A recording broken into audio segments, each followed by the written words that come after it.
All right, in this one, I want to talk about mentality, mindset, whatever you want to call it, and how that influences your life. So, for a long time, I thought it was cope. That was a pretty stupid belief. But basically, how you think about yourself affects everything else. And this is the self fulfilling prophecy. You think you cannot get bitches, so your behavior is influenced, so you don't try.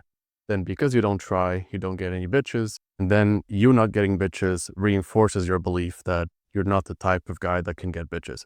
And so, this used to be me when I was addicted to doomer blackpill content. I used to be addicted to channels like Rehab Room, and I thought because I'm not a child, because I'm a low tier normie, whatever, I cannot get women. When in reality, I can. And I could back then. But whenever I tried dating apps, I would have the option to go on dates, but I would ghost them. I would assume they were lying or they were being nice. So I would just ghost them because my self esteem was at an all time low because of these fucking retards that were creating content and still are, that basically made me super depressed. And they're making way more people as depressed or more than I was. And so what changed for me was changing the content that I watch. So not only I was watching YouTube for way too long, I was watching for many, many hours a day. But the most important thing is I changed the type of content that I consumed. So now I don't consume content that makes me depressed. Pretty simple. That content is addictive because usually these people are pretty funny because self-deprecating humor and offensive jokes are funny. For me, at least, they're pretty funny. But the problem is those types of jokes, for example, aggressive, insulting jokes and self-deprecating humor, it makes me into a shittier person, basically. Especially self-deprecating humor. It basically, every single time you say a joke where you are, the stupid one, you are decreasing your self-esteem, especially if you do that a lot. So if you do that, sometimes it's fine. But if you're doing that all the time, like saying you're fat, you're ugly, calling yourself those things, you're creating feedback loops that will make your life worse. You're decreasing your self-esteem for no reason. And so how you see yourself is extremely important. And for you to make progress, you have to believe that you can. You have to believe that you're the type of person that can get results. Because for a long time, I was addicted to these channels and I thought I couldn't. And so even if I had opportunities, I would reject them. I would ghost them because I thought they were too good to be true. And I wouldn't even try enough. Before I discovered these channels, I would try so much more and I would get so many more results. And now I do get good results as well because now I have different beliefs and I try way more and I take more opportunities. And my dating life was so shit. It was so bad when I was watching these channels.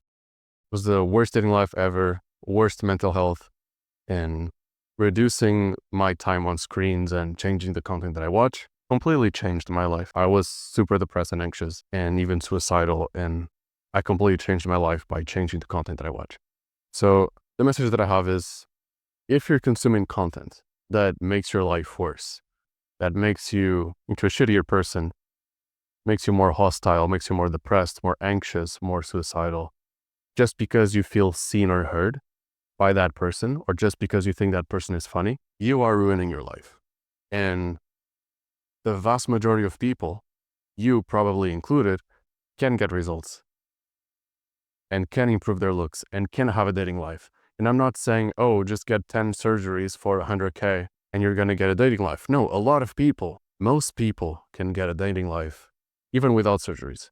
Now, am I against surgery? No, I plan to get surgeries in the future. I do have facial failures, for example, that I want to improve. So I do want to get surgery in the future, but you don't need surgery to get started in dating. You don't need to wait years to get surgery to then get started dating.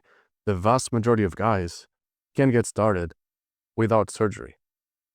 Now, will fixing objective failures improve your life? Yes, but for the vast majority of people, you don't need surgery to get started in dating. And I thought I needed surgery to get started or whatever. In the end, I didn't. I improved certain things, and I'm glad I did, because if you only get started dating after surgeries, after many years saving for surgeries, getting surgeries, recovering, you're going to be behind in a lot of things. Socially, when it comes to experience, etc. It's not the best scenario, and there's a very high chance that it's not over for you. The percent of men that have no chance, that cannot improve, is so small. And it gets so over-exaggerated by cherry-picked studies, by YouTubers that are depressed and they're trying to make everyone else depressed because people have this weird thing that they want to make everyone else more like them. I don't know if you've noticed, but point is, the vast majority of guys can improve their looks. The vast majority of guys can get women. And there is a very, very high chance that you are in that category. So if you're going through a rough time, maybe it's the content you watch. Maybe you're inputting things that create negative thought patterns and feedback loops that give you depression eventually. And stop that output, you have to stop the input. And you need to change the type of content you watch. And now we get addicted to relatability.